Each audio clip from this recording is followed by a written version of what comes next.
how do you tickle the Google algorithm G Spot? And I guess there's two parts to this.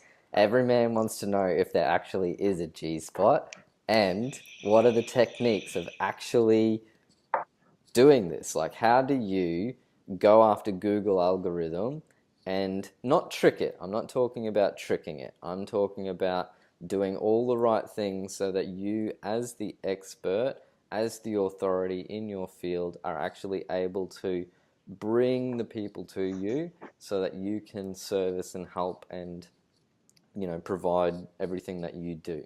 So how do we do this? So the two parts to it: what is the G Spot and how do you do it? Right. Well, part of the answer to your question of what is the G Spot is yes, the algorithm is constantly evolving and changing. And while there are arguments about the volume and number of signals, it's somewhere around the 200 mark. And they literally are twiddling the knobs of those signals 10 to 15 times a week. Now, they won't do it for all Google searches globally and in every language, but they'll say, all right, let's pick this data center that's in Singapore and let's play with some searches for a while and see whether people engage longer or stay longer or not.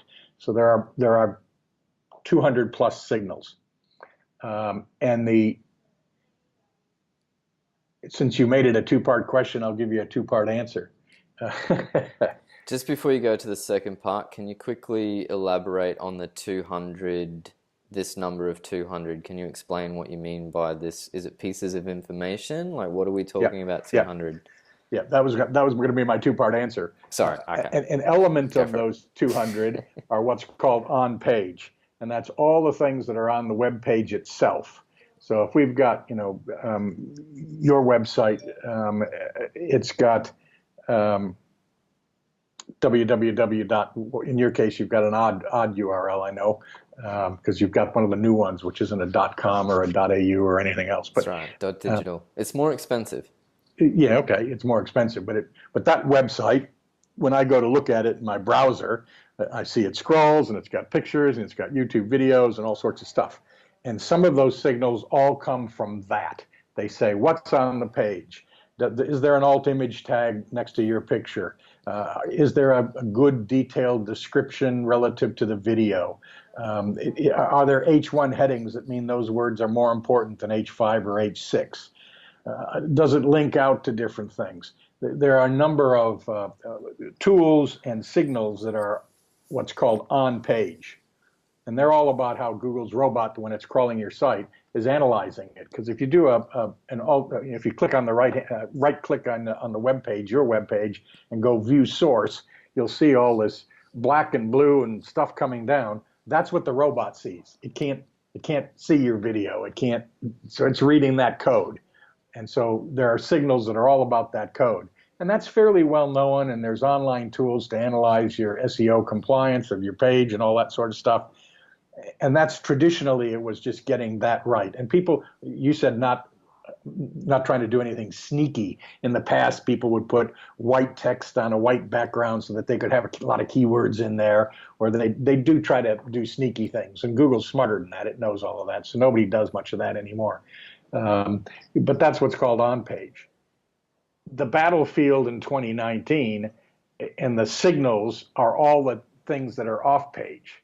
So I asked my friend Paul here on the other side of the screen, looking at me, what applications have you got on your mobile phone that you actually use during the day, a typical day?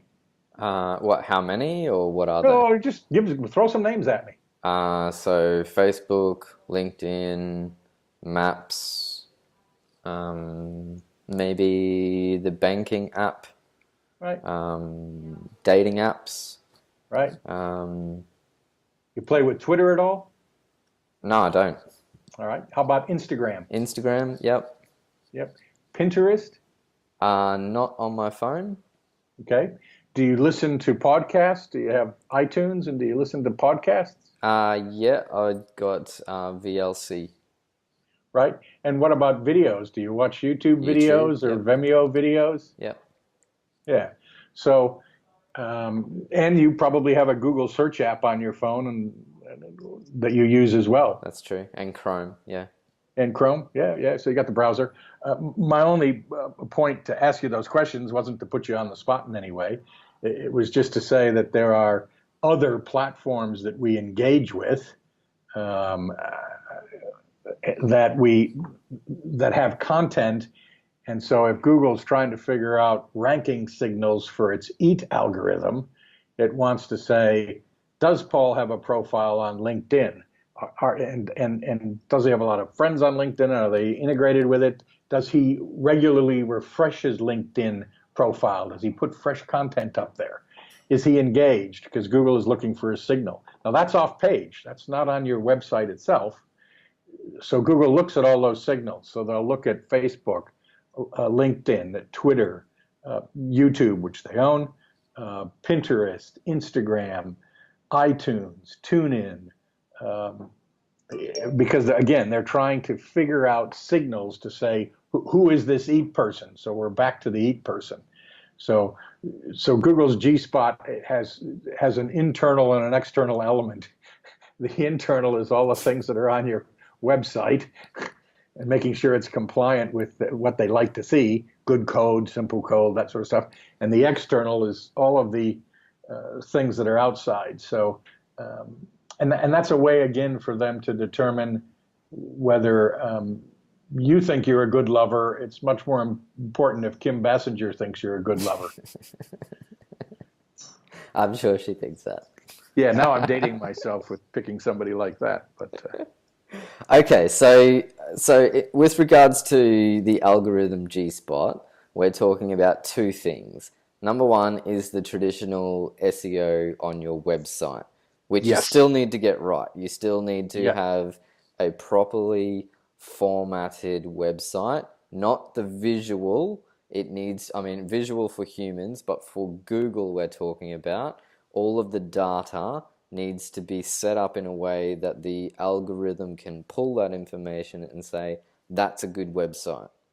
So that's the yes, first part. You need to have a good website in the eyes of Google. The yeah, second part is a lot of activity across many platforms, not just one. So yes, the traditional approach to social media, for example, of just going on Facebook is barely enough to trigger the algorithm. yes. And I often discuss this in what I call the hub and spoke method. The hub is your website. That's where your email address is and where I can contact you and your phone number and a bunch of that's the mothership. The spokes are all the other platforms that can point people, visitors, and whatever back to your website, which are all those social media platforms. I tend to deal with 8 to 10 of those. And they're the ones that we've talked about: Facebook, LinkedIn, Twitter, YouTube, Instagram, TuneIn, iTunes, Pinterest. They're the usual suspects. If I'm dealing in America, I'll throw Vimeo in there because it's another video streaming service that's more popular in the US and Canada than here. Um, but they're what you say. And so those are all signals. If you only have the hub, which is your website, and one spoke, which is Facebook, that doesn't make a very good wheel. I think the wheel analogy is really good. So you're essentially your website sitting at the in the middle, and all of your social medias and everything that you've got, all of your outer influence is connecting back to your website. That's That's it. what we're talking about. You got it.